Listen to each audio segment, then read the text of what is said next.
Hello, everyone. My name is Josh Hart, and this is an autobiography of my experiences um, with classroom management and um,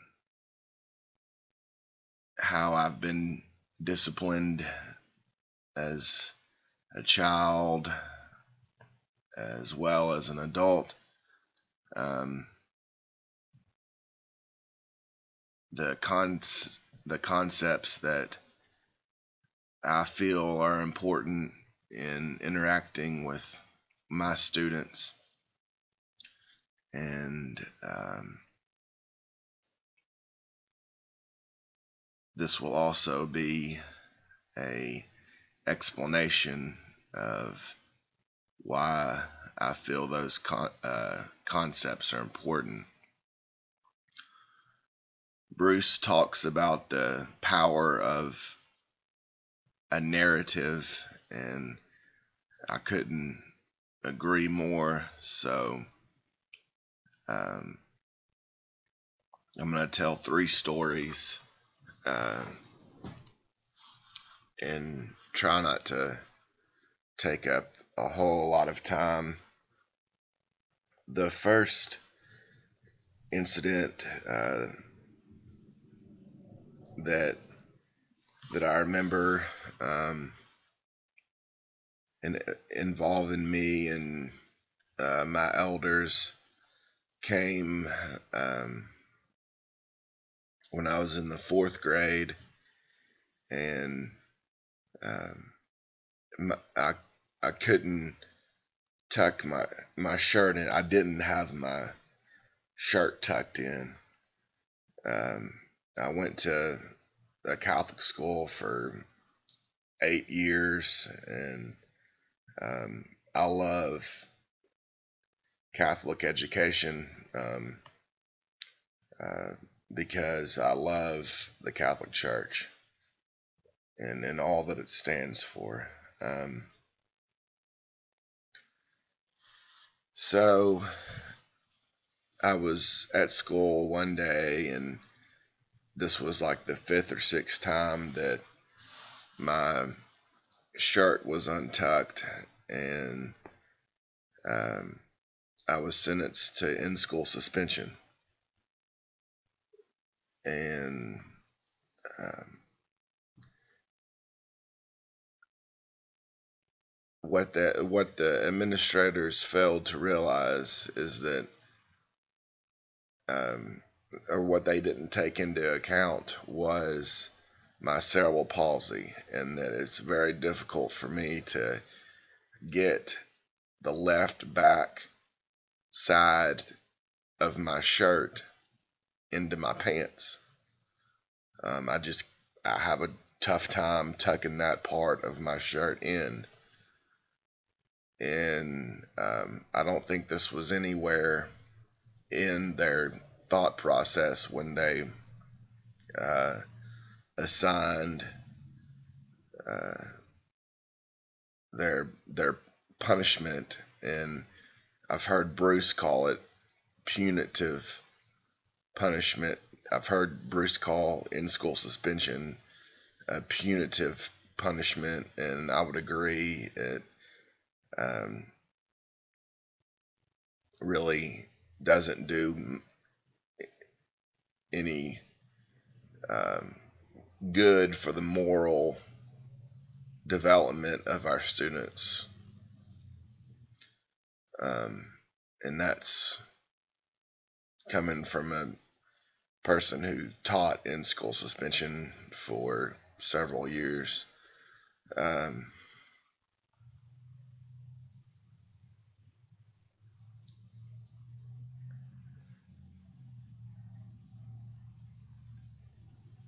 I think I know that this incident has influenced my or the way that I interact with kids, because I want to make sure that uh, that all um, areas are all reasons why a kid misbehaved are taken into account, um, and to make a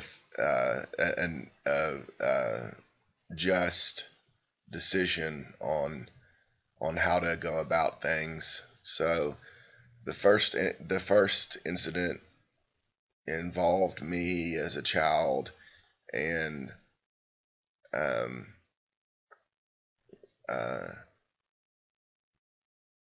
has broadened my scope of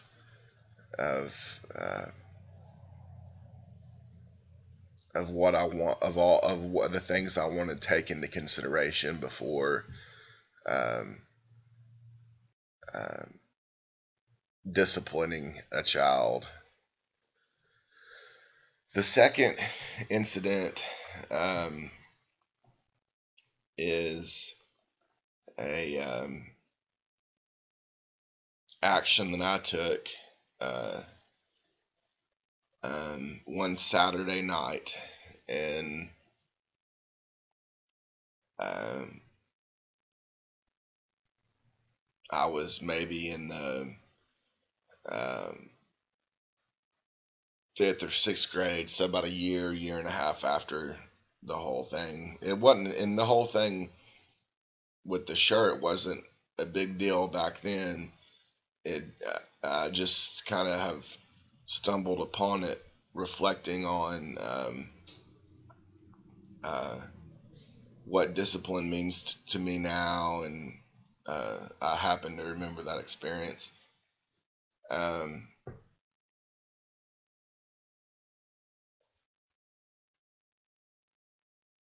I cut my hair like Brian Bosworth. I don't know if y'all remember the football player Brian Bosworth. He was a defensive player for Oklahoma in the late 80s, and he had a full length of hair, um, and then his sideburns were cut really short. So one night, my dad, I was raised by my dad. My parents were divorced when I was about 4 years old. Um, one night, my brother and I were just sitting around, and I was like, "Well, I'm gonna cut my hair. I'm gonna cut my hair like Brian Bosworth." And sure enough, I went upstairs, got out the razor, and just did these amazing uh, sideburns. I mean, they were even and everything, the whole kit and caboodle. Um, so went to bed, and next morning got up, and my dad took us to church, and I knew he was gonna see what I did at some point, and no word before or during church from my dad. Um, we went to eat, y'all, at Burger King after mass, and this is just kind of a side note, but gosh, how good are their sandwiches? I mean, really. uh, the sausage sandwich is so fire, as my friend Brad Klein would say. He'd say, that sandwich is a fire sandwich. Anyway, okay. Um, all right. I'm kind of an entertainer, I guess, too. But so um, I'm standing in line um, at the counter, and I hadn't placed my order yet. And my dad's standing behind me, and he says, "Josh, step outside with me for a minute. Yee. And so I walked out in the car. I walked out to the car with him, and he said, "What in God's name did you do to your hair?" And I'm approaching this lightly. He was upset, uh, and I said, "Well," I said, "I shaved it," and just no real response from him, but I could tell just by his facial expressions that he was upset, more than upset. And so what he did was he took me to Fantastic Sam's later that day and had my hair all evened out. Um, so I learned from this experience um, that getting mad, that as an elder now, as a individual in an authority position, that getting mad and frustrated rarely works. And I really have to watch this, because some of the things that the kids do, they upset me. Their actions upset me. Um, it's not fun to ask an individual or a group of individuals to do something and them not do it repeatedly.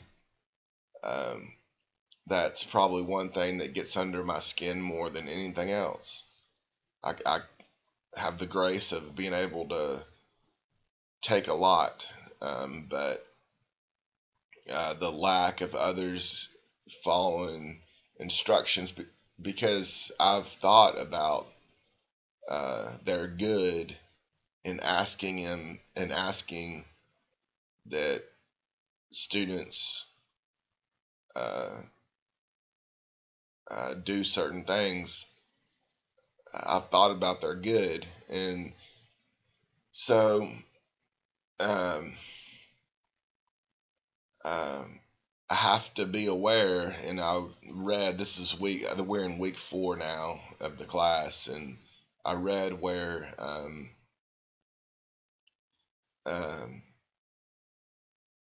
it's beneficial to all parties to kind of let the students um, direct themselves.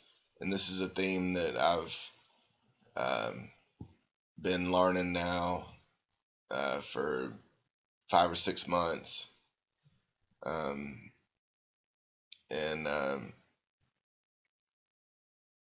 there's no question that fruit comes from students uh, um, thinking for themselves, and in me recognizing that my plan of action isn't the only plan of action in existence, and it's not the only plan of action that will reap benefits.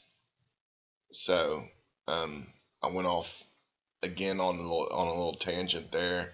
What I learned from the experience with my dad was that getting upset doesn't accomplish very much. I really have to watch that, because I have a tendency to get upset, unfortunately. Um, so I have to employ strategies. Um, One strategy that I've learned throughout the years is this is going to sound silly, but it works for me. I haven't done it in a while. I need to try it again. But it's when I'm standing in front of the classroom, it's feeling my feet. uh, Experts say that when you focus on feeling your feet, it it it releases the blood that's gathered in your head because you're so angry, um, uh, and it just causes better blood flow all throughout the body, and it relaxes you because of that. Um, so um, I believe that it's important to take various factors into consideration when a child misbehaves, and I believe it's important not to respond in anger or um, um, to not to respond in a tone in which I'm yelling. Um, the third incident um, happened to me, I don't know, maybe 2 years ago, 2 or 3 years, the early part of 2013 maybe. And at this time, I was finishing up uh, my thesis from a master's degree that I already hold. This class is part of classwork that will lead me to a second master's degree, thankfully. And thankfully, I hold one already. Uh, um, just a brief background. Had My thesis uh, had been sitting on uh, my so-called advisor's desk for 4 years. I had completed the classwork for this degree in the fall of 2000, the spring of 2008. And so I had a little animosity going into it, and finally got the advisor situation straightened out and got a new advisor, and he asked me to come visit with him, so I did. And um, I had to drive about 2 hours to get to his office, and I hadn't been feeling well for about a week or so. And I went in there and I was like, I just don't feel well, Doctor Blank. I'm not gonna say his name, because he's a good guy, and you know he. But I do believe he could have worked a little better at this, um, and been a little more considerate, and that's the key term, consideration. Um, I said, you know, I may have to go to UAMS or somewhere. I'm just not feeling well. And do y'all know what his response to me was? It was, well, I'm here solely to handle the intellectual side of your development. That truly shocked me. Truly shocked me. And I still am in awe that a um, almost 50-year-old man um, would think in such a narrow fashion and not have concern for his neighbor. Um, so,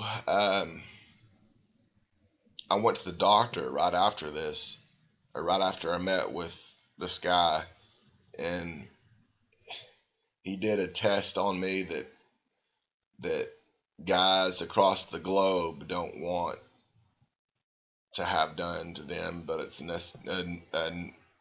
necessity sometimes.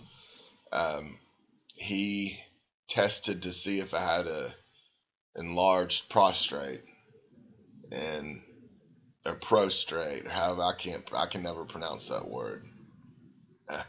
But so he basically, I mean, you all know what the test implies, and um, the result was, he said, Josh, your prostate is as big as a grapefruit. And uh, that's going to cause anybody to feel bad and worn down. And it's almost like you kind of have a little bit of um, hallucinations. Um, so um, I was one sick puppy, just for about 2 weeks, and about 2 weeks leading up to my doctor's visit, because he gave me some antibiotics that straightened it out, thankfully. Um,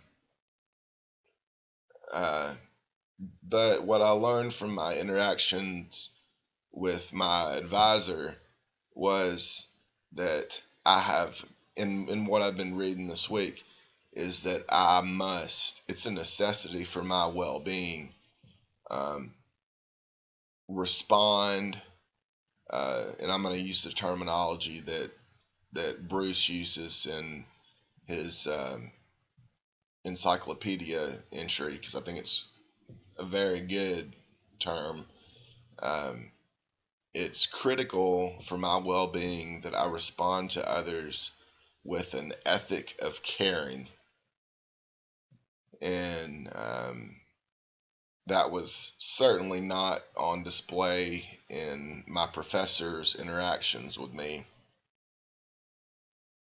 Uh, and um, um, the fruits that it's funny talking about fruits, and my prostate was the size of a fruit uh, a couple of years ago, but for a little while at least. Anyway, uh,